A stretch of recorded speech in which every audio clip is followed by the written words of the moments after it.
En las horas siguientes, 600 policías llegaron hasta el penal. Lo que llamó la atención de los jefes policiales en ese momento fue la llegada de Roberto Guamán Azcurra, brazo derecho de Montesinos, acompañado de personal de inteligencia a bordo de 5 vehículos. Según versión de algunos policías con quienes Panorama conversó, Guamán permaneció en forma ininterrumpida hasta el final de las operaciones, portando una cámara filmadora. A las 9 de la mañana del 9 de mayo, Alberto Fujimori dio la orden de inicio a las operaciones a los generales Federico Hurtado y Abraham Malpartida. Esta orden se confirma a través de este informe secreto. Ahí se ve la cadena de mando. O sea, cuando son crímenes de lesa humanidad desde el Estado, no es el estadista el que manda al soldado, sino el estadista manda al oficial de mayor rango, ¿no? En este caso puede haber sido el ministro del Interior o el ministro de Defensa, ¿no?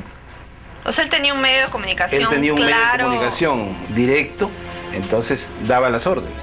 Y a la vez, ese general da las órdenes al que le sigue. Pero eso no fue lo único que transmitieron dichos generales a sus tropas.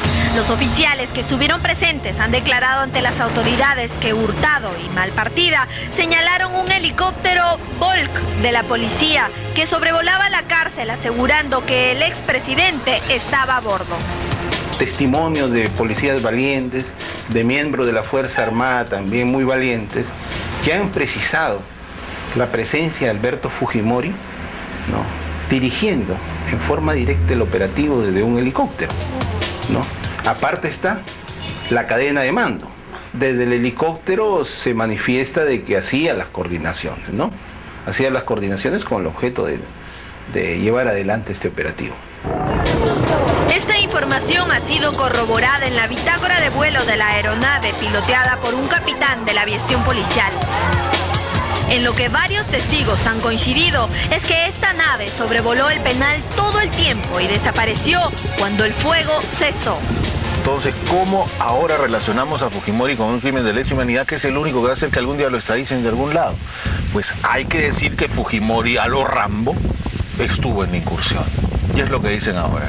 La nueva versión de Fujimori Rambo, dirigiendo pues en un guión, diría pésimo. Por lo menos deberían ser un poquito más creativos. Esto es ridículo, esto es infantil, lo único que me da es risa. Ya no se pasen, pues Fujimori y Rambo tampoco. Más oficiales han asegurado ante la Fiscalía que el operativo de develamiento del motín no tuvo plan de operaciones, es decir, que cada acción fue ordenada bajo la marcha de manera verbal. Cada explosión, cada ataque, cada disparo. Para ejecutar todas estas acciones era necesario contar con la anuencia exclusiva del jefe de Estado. De igual manera, para detener el fuego. Tras los intensos ataques, los senderistas sobrevivientes se rindieron y con trapos blancos salieron del pabellón, pero una ráfaga de fusiles HK-3 abatió a varios de manera selectiva, constatado por el protocolo de necropsia. En ese sentido, existe más de una versión, como la de Madeleine Valle, hija del senderista Tito Valle Travesaño. Los subversivos salen del pabellón cantando la Internacional, agarrados, tomados de las manos. Uno de estos es Tito Valle Travesaño, que tenía una pareja que era Yovanka Pardavé, ¿no? Y en su otra mano se encontraba su hija, Madeleine Valle, ¿no? Y asesinan a Valle Travesaño y asesinan a Yovanka Pardavé, más no a la hija, ¿no? Es decir, asesinan a los que ellos pensaron que eran los cuadros importantes de Sendero Luminoso. Otros policías presentes en las acciones han declarado que pudieron observar a sujetos vestidos de civiles portando armas ametralladoras MP5, sin culata y con silenciador, quienes dispararon a los terroristas ya rendidos. El operativo continuó con los fusilamientos en el interior del pabellón. Sobrevive Morote, me lo han contado algunos sobrevivientes, y que el coronel Cajahuanca logra rescatarlo cuando lo llevaban a la cocina, ¿no? En la cocina fusilaron a muchos de ellos, ¿no? Quienes conocían de pies a cabeza a los prisioneros era la de INCOTE y era el INPE. Yo he tenido algunas manifestaciones de algunos sobrevivientes que manifiestan que hubo cierto personal de la INCOTE que estuvo ahí, ¿no? Los más importantes mandos terroristas estaban muertos, menos Osman Morote Barrio Nuevo. Hasta hoy muchos se preguntan por qué el número 2 de Sendero Luminoso no fue ejecutado junto a sus demás compañeros. ¿Era parte de la estrategia del presidente o una negociación?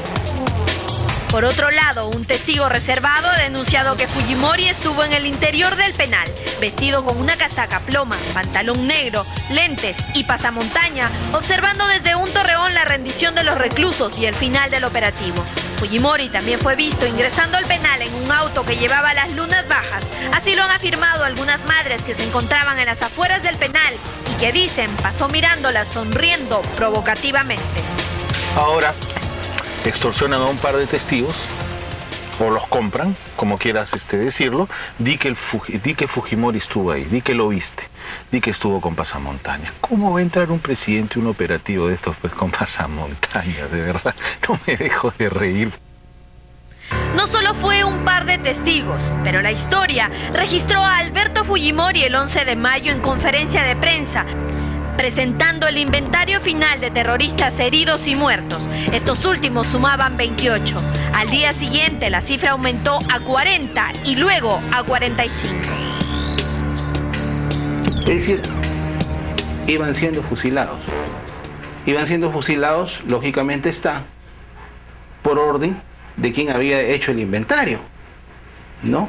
Quien había hecho el inventario había dicho, bueno, esta gente, ¿por qué sigue viva? ¿No? Y la eliminó. Actualmente, Alberto Fujimori enfrenta la acusación de homicidio calificado en la modalidad de alevosía y explosión. Pero la ampliación de estas investigaciones, que no fueron profundizadas ni consideradas en su debido momento, podría hacer caer al expresidente, que no solo ordenó paso a paso la matanza de Castro Castro, sino que estuvo presente en ella para asegurarse de que todo saliera como él esperaba.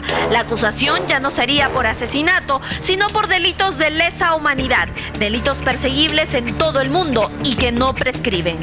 Eso es el gran favor que se le ha hecho a Fujimori al someterlo a un homicidio calificado y no a un delito de lesa humanidad. Más aún, tomando en cuenta que Alberto Fujimori y su Consejo de Ministros derogó los delitos de lesa humanidad con el objeto de perpetrar delitos de lesa humanidad, y lo hace el mismo día que intervienen los penales. Perú, país democrático y miembro del Pacto de San José, defiende los derechos humanos y como tal debe proteger la vida e integridad de las personas, aun cuando éstas hayan cometido delitos atroces. De incluir estas nuevas pruebas en el cuadernillo de extradición por el gobierno de turno, la justicia chilena no tendrá más remedio que entregar a Fujimori, quien hoy se ufana de ser recordado como el pacificador del país, pero que podría terminar como el mayor violador de derechos humanos. ¿Estará ahora más cerca la extradición de Alberto Fujimori? Veremos. Una pausa, amigos, y volvemos con un sorprendente reportaje. Mujeres que no solo maltratan a sus propios hijos, sino que también maltratan a sus maridos. Regresamos.